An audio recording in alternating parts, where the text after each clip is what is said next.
Now fast forward 10 years. The ban's about to expire. And here's CNN again out there repeating the lie. They're showing heavily restricted, fully automatic machine guns and saying, oh my God, this ban's about to expire. Machine guns are going to flood the streets of our country. You know, I happened to be sitting in the studio at CNN, and they ran that clip, and I had just had enough. And they couldn't stop me from saying what I did. Here's what happened. We'll give you the other side from the Executive Vice President of the National Rifle Association, Wayne LaPierre. Wayne, thanks for being with us. Hi, Kara. Good to be with you. Well, if the ban on assault weapons expires, what kind of weapons would be legal? Kara, let me say this to start. I'm glad you ran that story, because apparently the only difference between the New York Times and CNN is that when a reporter for the New York Times fakes a story, he's fired, and at CNN he's not. Your bureau chief, John Zarella, deliberately faked a story yesterday intending to show that the performance characteristics of banned firearms on the list are somehow different from the performance characteristics of firearms not on the ban list.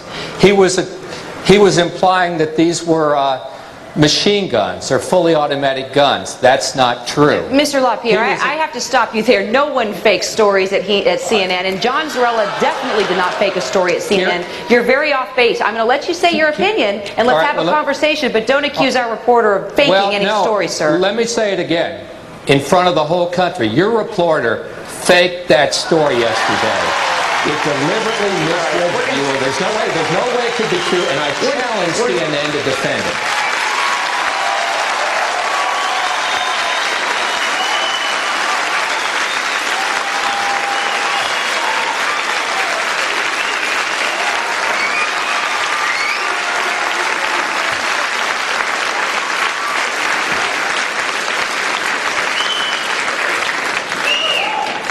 You know, NRA forced CNN to air a correction of that story, and the following Monday they did. But the sad thing is, it's almost like you got to be there right in the studio with a bank robber running out and the die exploding all over him before you get a chance to get the correction.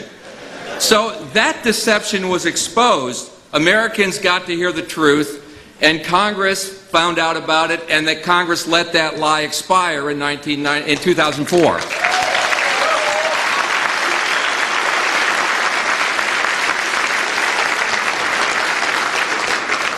The Clinton gun ban accomplished exactly what we predicted.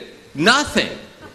But ever since, the same old elites have looked for political cover to try to bring back the same old ban, even expanded more. And as of this morning, they think they found it in Mexico's terrible turmoil. This time the lie is that Mexico is losing its brave battle against violent criminals because of our freedom here in the United States. The lie is that if we would just surrender more of our Second Amendment, Mexican drug cartels couldn't get the guns they get to terrorize their people and ours. I mean, give me a break. I mean, this is straight out of Bill Clinton's playbook. The anti-gun elites like Eric Holder, and you heard him say it the other day, promoting a gun ban on the fresh graves of tragedy. I mean, what arrogance to think Americans will buy that lie again. That old lie that criminals of any nationality obey gun bans. I mean, they're criminals.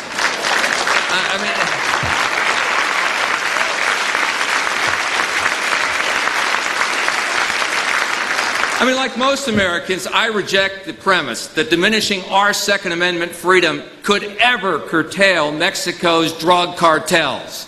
And I know you do too. We should condemn this unprecedented attempt to exploit another country's crisis to advance a gun ban here in the United States of America. What's more, I say the proud people of Mexico, they need their gun rights back.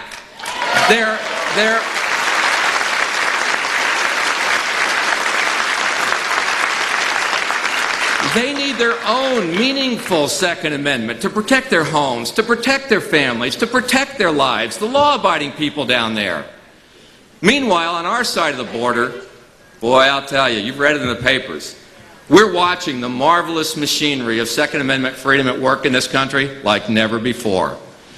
In one of the worst economies in our lifetimes, gun sales are the highest on record in this country.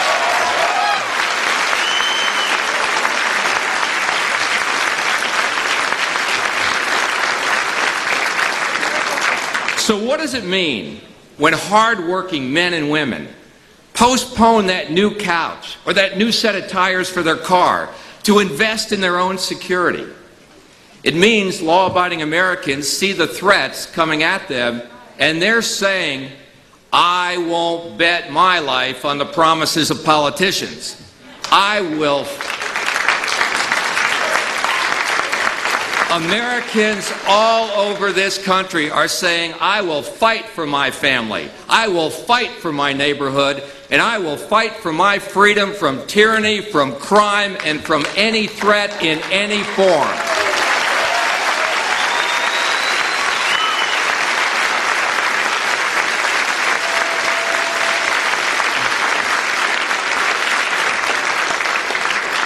That's precisely why we have a Second Amendment to the Constitution of the United States. And it's what makes our country unique in the entire world. You know, history has ways of reminding us, in stark and scary ways, why our founding fathers gave us the Second Amendment in this country. Without it, liberty is nothing but an illusion. Every freedom you have is only as real as the Second Amendment is real. Wherever the Second Amendment is fake, and you know this in your heart, freedom is fake.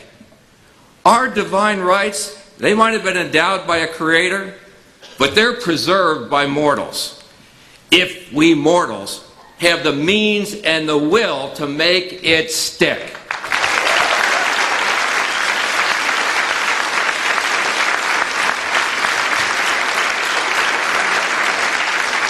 You know, we live like our freedoms are forever. But listen, and listen good. Our freedoms are nothing but stains on a rotten piece of parchment paper in a museum somewhere.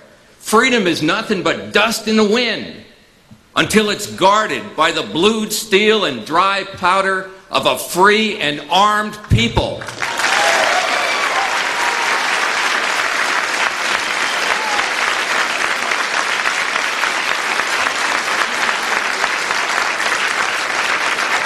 To believe that freedom is safe without the Second Amendment is as foolish as believing your money is safe without a padlock. And that's true. It will be pillaged and it will be lost forever. Do you get it? The Second Amendment is the foundation to everything. Only the Second Amendment breathes life into liberty. The right to keep and bear arms is the one right that allows rights to exist at all. That's why we must view any attack on the Second Amendment as an attack on freedom. You know, it's not politically correct, but I don't care if their butts pucker from here to the Potomac.